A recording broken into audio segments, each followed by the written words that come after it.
Hello friends, मैं हूं आशीष गुर्जर। आप सबका फिर से एक बार स्वागत है हमारे यूट्यूब चैनल द गुर्जर गुरु पे। जैसे कि अभी 11th स्टैंडर्ड के अकाउंट की बात करें तो उसमें अब तक हमने जो लेक्चर्स लिए हैं, 4 लेक्चर्स हमारे हुए। उस लेक्चर के बाद आज जो लेक्चर होने वाले हैं उसके अंदर हम सीखने वाले हैं क्या, तो यूजर्स कौन कौन है। अब देखो, हम अकाउंट लिख देते हैं, उसके हमने एडवांटेजेस देख ले, उसके लिमिटेशन, उसके ऑब्जेक्ट, उसके कैरेक्टरिस्टिक्स, ये सारी चीजें देख ली। बट ये अकाउंट लिखने के बाद उसको यूज कौन करेगा और वो क्यों करेगा, तो ये सारी चीजें आज हम सीखने वाले हैं। तो दिल थाम के बैठ लीजिए एंड लेट्स बिगिन। जैसे कि आप लोग देख रहे हो फ्रेंड्स, यूजर्स ऑफ अकाउंट की बात करें तो उसके अंदर हमारे पास 12 पॉइंट्स है। उसमें है सबसे पहले मैनेजमेंट। अब मैनेजमेंट की अगर बात करें तो मैनेजमेंट में क्या होता है, तो कंपनी के अंदर मैनेजमेंट डायरेक्टर्स करते हैं, और उसके ऑनर्स में अगर बात करें तो उसमें शेयर होल्डर्स भी आते हैं। बट वो लोग जो है वो मैनेजमेंट नहीं करते, वो सिर्फ और सिर्फ क्या करते हैं, इन्वेस्टमेंट करते हैं। और जो डायरेक्टर्स होते हैं वो उन लोगों की ओर से मैनेजमेंट करते हैं। और ये जो मैनेजमेंट करने वाले लोग होते हैं उसको पता तो चलना चाहिए ना, हमारी कंपनी प्रॉफिट कर रही है या लॉस कर रही है। हमारी प्रॉफिट, अगर प्रॉफिट तो पहले भी कर रही थी बट अभी उसमें कुछ इंप्रूवमेंट हुआ, या हम प्रॉफिट में थोड़े कम हुए हैं, ये सारी चीजें तब पता चलेगी जब वो लोग अकाउंट चेक करेंगे तब। इसलिए मैनेजमेंट को भी बहुत ही यूजफुल है। कुछ यहाँ पे लिखा है, देख लो क्या लिखा है। In the company form shareholders are treated as owner and the board of directors undertake the management. Management board of directors करते हैं। The effect of the policy decision make by them is reflected in account whether they have achieve determine goal और not. उन लोगों ने जो goal decide किया है वो उन लोगों को मिला है या नहीं मिला है। जैसे कि उन लोगों का टारगेट था कि इस साल हमारा टोटल टर्नओवर होना चाहिए 1 लाख करोड़ का, तो क्या उतना हुआ है या नहीं हुआ है, ये चीज उन लोगों को चेक करनी होती है। उसके बाद बोला है can be that information can be obtain from the accounts, that function is to achieve predetermine goal through the planning and control. ये सारी चीजें उन लोगों को अकाउंट की ओर से पता चलेगा। और ये कैसे वो लोग कर सकते हैं, तो उन लोगों को प्लानिंग करना पड़ेगा और उन लोगों को कंट्रोल रखना पड़ेगा। They identify the variances by the company plan estimated with the actual result and they take corrective measure to avoid repetition of this kind of variance. Account is the best tool to measure efficiency of management. अब देखो, management की efficiency कितनी है वो check करने के लिए ये जरूरी हो जाता है कि हम लोगों को क्या चेक करना पड़ेगा, अकाउंट्स चेक करने पड़ेंगे। तो ये हमारा फर्स्ट पॉइंट था। सेकंड पॉइंट है शेयर होल्डर्स। अब देखो, मैंने पहले ही बता दिया, shareholders are the real owner of the business. अब देखो, शेयर होल्डर्स की अगर बात करें तो उन लोगों को क्यों जरूरी है। शेयर होल्डर्स का इंटेंशन क्या है कि भाई हमें मैक्सिमम डिविडेंड मिल जाए, बस हम खुश है, डिविडेंड मिलता रहे और हमारे शेयर की प्राइसेस इंक्रीज होती रहे, ये इससे ये लोग क्या होते हैं, हैप्पी होते हैं। तो यहाँ पे यही फंडा होता है, शेयर होल्डर्स अकाउंट चेक करते रहेंगे ताकि उसको पता चलेगा कि उन लोगों ने डिविडेंड नहीं दिया तो क्यों नहीं दिया, और अगर डिविडेंड दिया तो कितना दिया है और कितना मिलना चाहिए। दरअसल वो प्रॉफिट चेक करने के बाद उसको पता चलेगा। इससे वो लोग भी क्या करेंगे, तो वो भी अकाउंट को चेक करेंगे। As per legal provision management has to send the certified copy of accounts to all the shareholder in prescribe time period. अगर किसी के पापा ने शेयर परचेस किया तो आप लोग देखना, हर साल वो लोग क्या करेंगे, आपको अकाउंट की एक कॉपी सेंड करेंगे आपको देखने के लिए। उसके अंदर बैलेंस शीट होगी, पीएनएल होगा, और उसमें आपको देखना है कि बिजनेस का एट प्रेजेंट सिचुएशन क्या है, फिनेंशियल पोजीशन क्या है, इकोनॉमिक स्टेटस क्या है, क्या प्रॉफिट कर रही है, क्या लॉस कर रही है, मार्केट में उसका इन्वेस्टमेंट क्या है, ये सारी चीजें आपको उससे पता चलेगा। नेक्स्ट, उसके बाद वाला पॉइंट ये काम का है, share holder analyse published financial and non financial information undertake review of decision of the investment in the company. अब ये लोग क्या डिसीजन लेंगे कि भाई हमारी कंपनी जो है प्रॉफिट बढ़ाती जा रही है तो हमें इसमें इन्वेस्टमेंट ज्यादा करना चाहिए। और ऐसा लगेगा भी हमारी कंपनी की मार्केट वैल्यू जो है वो डाउन होती जा रही है, मार्केट में उसकी वैल्यू ही अभी नहीं रही है, तो अब उसमें से इन्वेस्टमेंट थोड़ा थोड़ा थोड़ा करके कम कर देगी।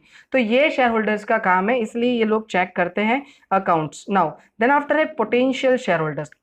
देखो, एक हो गया शेयर होल्डर और दूसरा है पोटेंशियल शेयर होल्डर्स।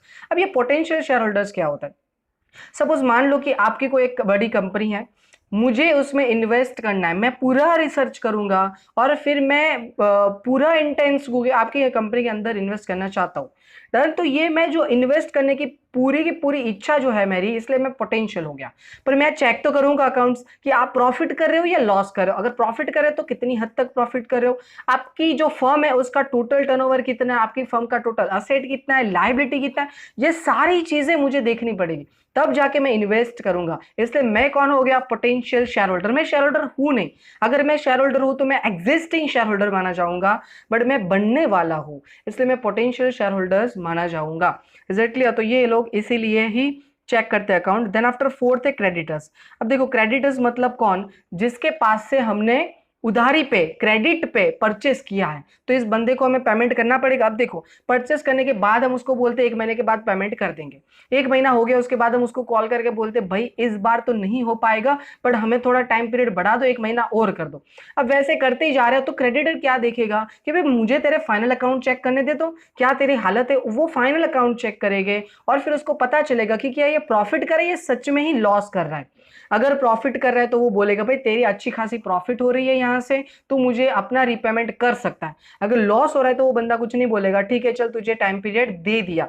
इसीलिए क्रेडिटर भी चेक करेंगे क्योंकि उसको पैसे लेने हैं, डन, और हमें पेमेंट करना है, इसलिए ये क्रेडिटर्स को भी यूजफुल है। नेक्स्ट उसके बाद है हमारे पास एम्प्लॉइज। अब देखो एम्प्लॉइज को क्या यूज है, जो हमारे वर्कर्स है मेनली उन लोगों का टारगेट क्या होता है, पैसा।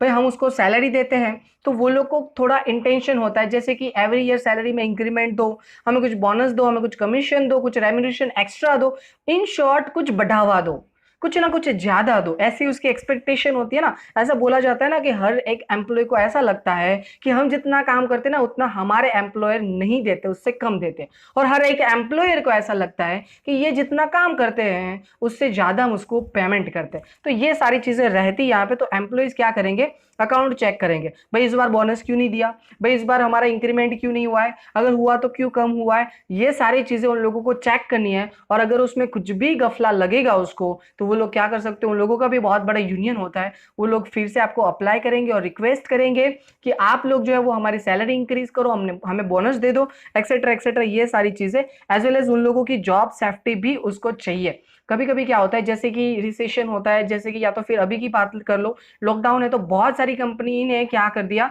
अपने जो एग्जिस्टिंग वर्कर एम्प्लॉइज थे उन लोगों को क्या कर दिया, निकाल दिया।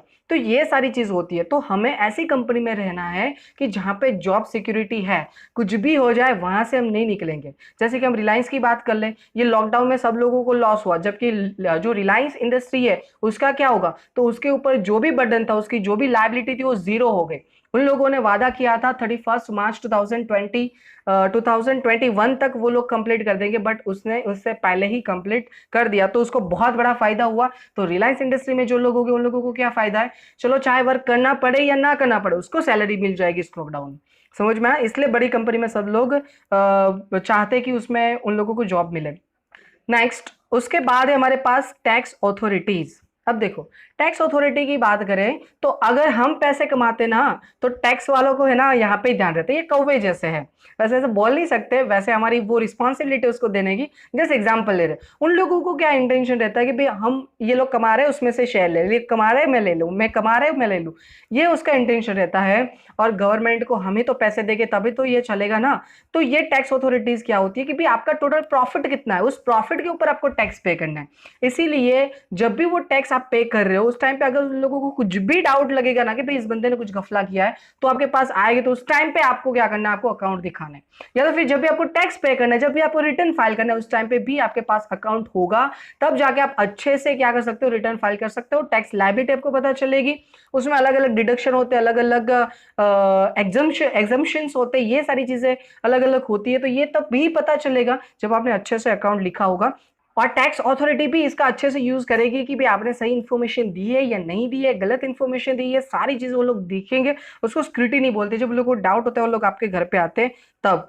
आपने शायद रेड मूवी देखा होगा, वो एक बार देख लेना, आपको पूरा समझ में आ जाएगा वो कैसे करते हैं। नाउ उसके बाद है 7 नंबर पॉइंट, कस्टमर्स।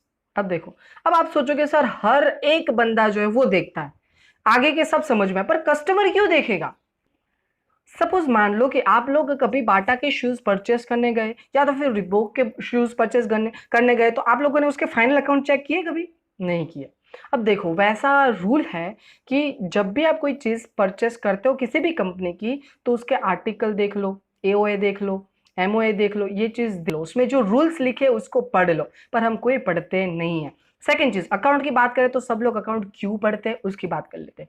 अकाउंट देखने से आपको पता चलेगा कि इन लोगों का एक्सपेंस कितना हो रहा है और उन लोगों का प्रॉफिट मार्जिन कितना है। सपोज मान लो एक्सपेंस हो रहा है 10 रुपीज और वो चीज सेल कर रहा है 20 रुपीज में, दैट मीन्स उसका प्रॉफिट मार्जिन जो है 10 रुपीज है, दैट मीन्स उसका जितना एक्सपेंस उतना प्रॉफिट ले रहा है वो। तो ये तो कुछ ज्यादा ही हो गया, हमें कुछ ज्यादा ही पे करना पड़ रहा है। ये चीज हम चेक करेंगे तो हमें पता चलेगा कि ये लोग एक्सपेंस क्या कर रहे हैं और उन लोगों का प्रॉफिट मार्जिन क्या है, इसलिए कस्टमर चेक करते हैं। देन आफ्टर फॉरेन एंटरप्रेन्योर, अब देखो फॉरेन एंटरप्रेन्योर की बात करते हैं। सपोज मान लो कि आप डोमेस्टिक में बहुत अच्छा कर रहे हो, बहुत अच्छा मतलब बहुत हद से ज्यादा अच्छा कर रहे हो, सब लोगों को आपने इंप्रेस किया, अच्छी क्वालिटी दे रहे हो, प्राइस भी आपका रीजनेबल, ये सारी चीजें। तो फॉरेन एंटरप्रेन्योर क्या होते हैं, जिन लोगों को इंडिया में इन्वेस्ट करना है वो लोग आएंगे और ऑब्जर्व करेंगे कि कौन सी ऐसी एग्जिस्टिंग कंपनी है जो बहुत अच्छा कर रही है और मार्केट में अच्छी रेपुटेशन बना ली है, उसके साथ वो क्या करे, कोलैबोरेशन करेगी और उसके साथ बिजनेस करेगी पार्टनरशिप में। समझ में आया? जैसे कि एग्जांपल लेते हैं हीरो एंड होंडा। डन, तो पहले इंडिया में हीरो थी, बहुत अच्छा था, बाहर से होंडा आई, उसको लगा कि भाई हीरो तो बहुत अच्छा काम कर रही है, तो उसने क्या किया, हीरो के साथ कोलैबोरेशन किया। सेम फंडा Maruti and Suzuki. Done, Maruti Suzuki के साथ भी, मारुति इंडिया की है, सुजुकी जापान की है, तो बाहर से आई और उसने देखा कि भाई मारुति बहुत अच्छा कर रही है, उसके साथ कोलैबोरेशन करते हैं। ये तभी पॉसिबल है जब आप डोमेस्टिक में अच्छा कर रहे हो, तो फॉरेन एंटरप्रेन्योर है वो जो आपको देखेगी, आपको नोटिस करेगी, आप बहुत अच्छा करें, आपके अकाउंट चेक करेगी, भाई अकाउंट में देखेगी आपकी असेट कितने, आपकी लायबिलिटी कितने, आपका टर्नओवर कितना, ये सारी चीजें देख के एनालाइज करके आपको ऑफर करेगी। क्लियर? तो ये फॉरेन एंटरप्रेन्योर का भी काम है, वो भी इसको यूज करते रहते हैं। नाउ उसके बाद है हमारे पास रेगुलेटरी बॉडीज। तो रेगुलेटरी बॉडीज की अगर बात करें तो रेगुलेटरी बॉडीज मतलब क्या, तो जो हमारी कंपनी है उसको रेगुलेट करने वाली बॉडीज। जैसे कि हम बात करें सेबी, देखो अगर कोई रेगुलेट करने वाला नहीं होगा तो कंपनी क्या होगी, बेफाम प्राइसेस लेंगे और अपने जो वर्कर है उसको अच्छे से सैलरी भी नहीं प्रोवाइड करेंगी, उसका शोषण होगा, ये सारी चीजें हम बोल सकते हैं। और जो इन्वेस्टर है उसके पैसे भी जा सकते हैं। जैसे कि सिंपल सा एग्जांपल लेते हैं, आप किसी बैंक में अपने पैसे डालते हो तो उसका रेगुलेटरी कौन, उसका रेगुलेटरी बॉडी कौन हो जाएगा, तो आरबीआई। अगर वो बैंक उठ जाती है, वो पैसे नहीं दे पाती, तो आरबीआई हेल्प करेगी और आपका पेमेंट कौन करेगी, आरबीआई करेगी।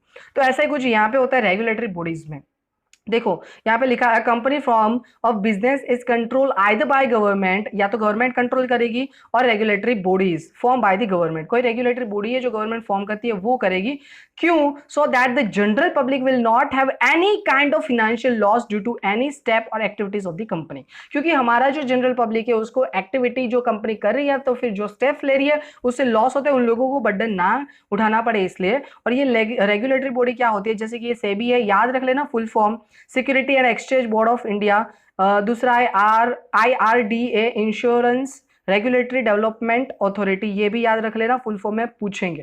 तो ऐसी रेगुलेटरी बॉडीज होती है जो रेगुलेट करती है कंपनीज को। आई होप कि ये क्लियर हो गया। नेक्स्ट उसके बाद है प्रोफेशनल बॉडीज। देखो प्रोफेशनल बॉडीज की बात करें, जब भी आप अकाउंट लिखते हो तो ये प्रोफेशनल हो गया।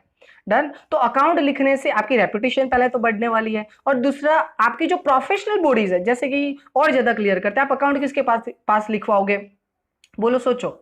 प्लम्बर के पास लिखवाओगे? नहीं, हम किसके पास लिखवाएंगे, चार्टर्ड अकाउंटेंट के पास। तो उसकी जो फर्म है, उसकी जो बॉडी है, जो उसका प्रोफेशनल है, वो लोग क्या करेंगे कि भाई इसके अकाउंट चेक करेंगे, उसको इंटरप्रेट करेंगे और आपको हेल्प करेंगे कि कैसे आपको कहीं किस जगह पे इन्वेस्ट करना चाहिए, ताकि आपको टैक्स भी कम पे करना पड़े और आपको मैक्सिमम बेनिफिट हो, इसलिए वो लोग भी उसका यूज करते हैं। Account prepare are known as a professional, देखो ये याद रखना, accounting is a profession for the fair management of the profession, each country has a professional bodies from 1949 onwards, the institute of chartered accountant ICAI of India. Clear? ये जो CA course करोगे आप लोग, तो ये किसके अंडर में आता है, ICAI के अंडर में आता है, institute of chartered accountant of India, वो हमने फॉर्म किया था। वैसे ही कॉस्ट अकाउंटेंट में ICMI भी है। तो उन लोगों को क्या है, वो देखते हैं कि भाई उसके रूल्स फॉलो करते हो, अकाउंटिंग स्टैंडर्ड को फॉलो करते हो, ये सारी चीज चेक करेगी, अगर है तो कोई बात नहीं है, उसको कोई प्रॉब्लम भी नहीं होने वाला है। उसके बाद हम देखेंगे रिसर्च एंड एनालिस्ट। अब देखो जब हम कंपनी चला रहे हैं तो हमारे जो रिसर्च एंड एनालिस्ट है वो क्या चेक करेंगे कि भाई हमारी कंपनी अगर घाटे में जा रही है तो क्यों जा रही है, उसका रीजन क्या है, अगर प्रॉफिट करिए तो वैसे कौन से फैक्टर है जिससे इसका प्रॉफिट जो है वो बढ़ा है। ये सारी चीजें वो लोग देखेंगे, उसका रिसर्च करेंगे। और अगर हमारा प्रॉफिट कुछ अच्छा खासा हो गया तो नई चीज भी रिसर्च करनी पड़ेगी ना, नई चीज भी मार्केट में देनी पड़ेगी ना, और नई चीज मार्केट में देगी तभी जाके तो हमें अच्छा सा प्रॉफिट रहेगा और मार्केट में हम बने रहेंगे। जैसे कि एग्जांपल लेते हैं नोकिया का। तो नोकिया के जो मोबाइल फोन्स है ना वो मार्केट में बहुत चलते थे, और जैसे जैसे जैसे जैसे एंड्रो आया वैसे उसका जो मार्केट डिमांड कम हो, क्योंकि उसने एंड्रो यूज नहीं किया, इसीलिए खुद का सॉफ्टवेयर यूज करने गए वगैरह वगैरह, ये सारी चीजें में जवेले में पड़े, पर एंड्रॉइड सस्ता था और चला, तो उस हिसाब से उसका मार्केट में नहीं चला। तो ये सारी चीजें करनी पड़ती है ताकि वो लोग मार्केट में टिके रहे। एंड लास्ट वन है गवर्नमेंट। अब गवर्नमेंट को भाई क्या जरूरत पड़ेगी, भाई गवर्नमेंट का तो एक ही फंडा है, भाई हमारी कंट्री का डेवलपमेंट हो। तो कोई अच्छी खासी कंपनी होगी जो अच्छा खासा अर्निंग करी होगी, अच्छा खासा प्रॉफिट करी होगी, उसके पास से कुछ डोनेशन भी ले सकती है। जैसे कि कोई चैरिटी बना के, या तो फिर किसी विलेज का डेवलपमेंट करवाना है, वैसे कुछ भी काम करवाना है तो वो ऐसे कर सकती है। जैसे कि यहाँ पे लिखा है, it is the responsibility of government to bring the efficient and effective management in the country. Country के अंदर एफिशिएंट एंड इफेक्टिव मैनेजमेंट करना है। तो ये काम कौन करती है, ये गवर्नमेंट का काम है। तो वैसे बहुत सारे वर्क है तो ये गवर्नमेंट करती है। तो ये हमारे 12 यूजर्स हो गए जिन लोगों के कुछ ना कुछ मोटिव होते हैं कि ये अकाउंट हमें यूज करना है, और वो किस तरह से यूज करते हैं वो भी हमने सीख लिया। आई होप कि आप लोगों को ये क्लियर हो गया है। अगर ये वीडियो अच्छा लगे तो लाइक करके आपके दूसरे फ्रेंड को शेयर कीजिए ताकि वो भी इसका बेनिफिट ले सके। और अगर आप लोग इस चैनल पे पहली बार नए आए हो तो क्या करना पड़ेगा, आपको सब्सक्राइब करके बेल आइकन को प्रेस कर लीजिए। Thank you so much.